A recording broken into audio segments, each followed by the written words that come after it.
Excuse me, I almost choked on air.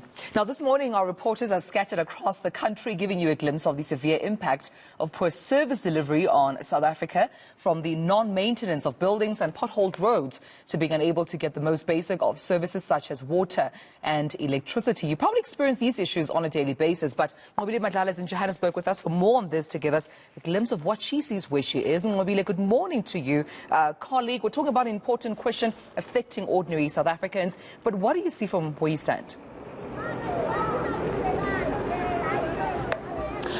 Well, from where we're standing, colleague, we're in Freedom Park. Now, Freedom Park is in the south of Johannesburg. And what we're seeing is very stressful. So Teddy's going to start showing you. So the area here from where we are driving, it seems the actual road in itself, as you our cars even struggling to drive past. The actual road itself now has just dilapidated so badly. The people are telling us that it's been like this for over 6 months. They've obviously complained, they say. They've spoken to their leaders to talk about this, but not much has been done. So what you see there is basically the people that live here use one side of the road, which is the oncoming traffic where we are currently. So you have to drive on oncoming traffic, share also the pedestrian walk with the kids that are going to school. As you can see, most of them are going towards the school. There's the nearest school and a high school. So you have to share the pedestrian walk with the kids in order to be able to use some parts of the road. I mean, we've seen even the buses here are struggling to try and use the road in itself. And so you can just see how that affects the transportation in this area. But also, if you have a smaller car, what do you do when you're driving here at night? Some parts of this area, you can see that the lights are not there. They're broken. That hasn't been replaced. So what happens when it's at night and you don't know the area? Can you even drive here?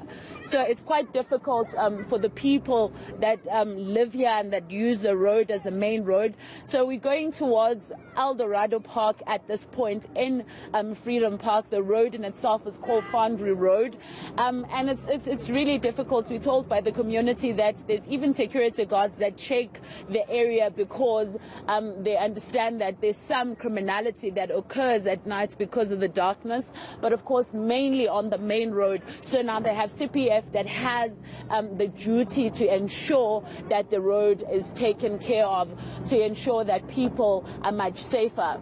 Now you will see where we are approaching Nqobile. I just want to show you. It already, the area, and it even looks like a pool. So when there's rains here, people struggle to see where the potholes are. You can just see. I mean, it wasn't even raining, and you can see water, that big puddle on the road as we're going past it. Even this truck, this bus that's standing here had to move out of the way in order to try and pass that puddle and not be on oncoming traffic. That's the infrastructure. That's how it looks like in this area.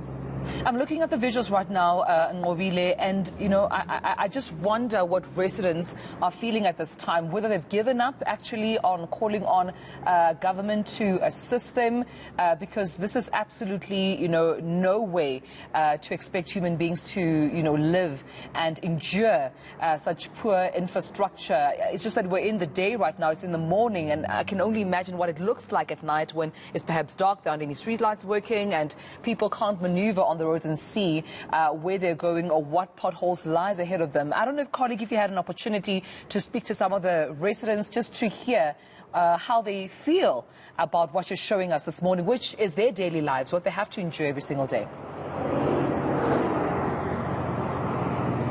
Well, from the people that we spoke to much earlier on, and this was off camera, and obviously everyone's rushing to work at this point, they were just saying, colleague, that it's very difficult to be in the area like that. But they were just highlighting to me that they're saying that mostly they're now reliant on what they called CPF. They said CPF is doing quite a great job ensuring that the area is taken care of.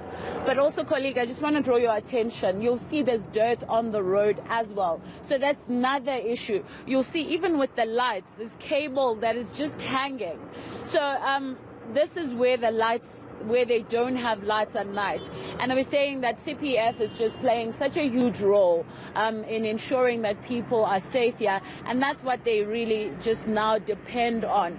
But in terms of when I asked them, have they even highlighted the road that there was something wrong, some of them saying they don't know, but some of them also saying to us that, look, it's been said so many times that it really doesn't matter anymore if it is fixed or not, because they don't expect it to be fixed at this point because they've said it and spoken about it for so long.